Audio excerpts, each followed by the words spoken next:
Chapter 3. Why did William Branham visit South Africa? Daily there comes to the home of William Branham countless numbers of prayer requests. Many of these are accompanied by airplane tickets requesting him to come to pray for the sick. It was one of these requests that caused Brother Branham to make it a definite matter of prayer pertaining to his trip to South Africa. He had considered South Africa before, but the Lord had always directed him to go elsewhere. This year he had thought of Australia and Japan, but the Lord definitely led him to Africa. During the month of January 1950, Brother Branham and Brother F. Bosworth were conducting meetings in Houston, Texas. On the same evening that the photograph was taken of Brother Branham, which registered the halo above his head, Brother Bosworth showed Brother Branham a lady's picture. It had accompanied a letter and airplane ticket from Florence Nightingale of Durban, South Africa, a distant relative of the Florence Nightingale who founded the Red Cross. She was a mere skeleton and reminded them of Georgie Carter, a young lady from Milltown, Indiana, who was in a similar condition before she received her healing. For nearly 9 years she had been on her back with tuberculosis and weighed hardly 40 pounds at the time Brother Branham prayed for her.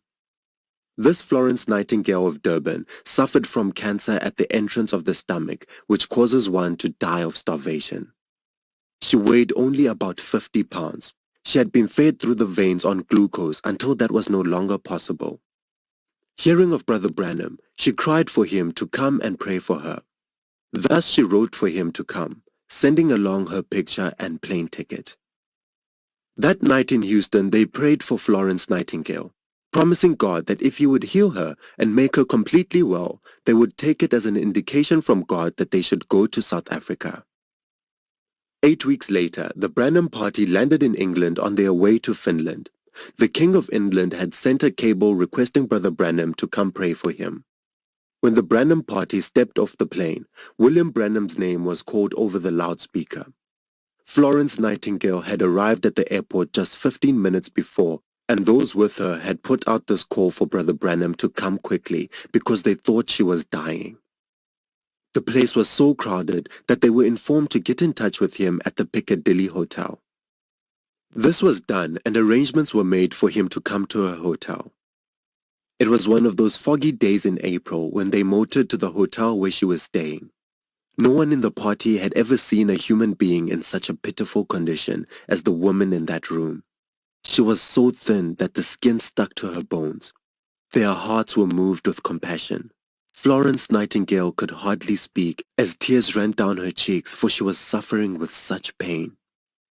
They all, including a minister of the Church of England as well as her nurses, knelt and began to pray for her.